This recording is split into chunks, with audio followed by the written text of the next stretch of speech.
অবশেষে তিশা তানজিলাকে বাবার বাড়িতে রেখে আবার পাড়ি জমালেন ঢাকা শহরে। ঢাকার গার্মেন্টসে চাকরি করে যে বেতন পাচ্ছিল তাই দিয়ে নিজের এবং পদ্মাপাড়ের পরিবারের সবার খরচ কিছুতেই কুলাতে পারছিলেন না।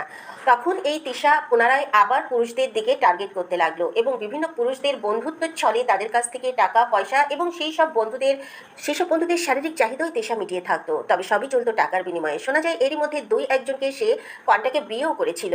এরই মাঝে কোনো এক বন্ধুর বাসায় যাতায়াত করতো পাবনার এই যে ইউটিউবার নাজমুল বাপ্পি।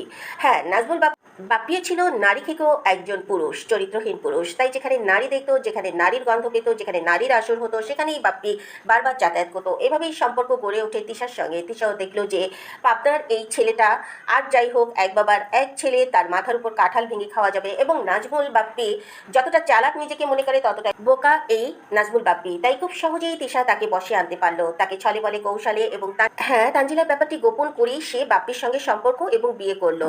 আর বাপ্পিও জানতো না এতটা গণ্ড মূর্খ এই তিশা, এবং তিশার পরিবার যে এতটা অসচ্ছলতা, এত হতদরিদ্র, সেটাও কিন্তু বাপ্পি অনুমান করতে পারেনি। কারণ এই মেয়ে ঢাকায় এসে এমনভাবে চলাফেরা করতো, এমনভাবে কথা বলতো, এর মূর্খতা, এর বাপের অবস্থা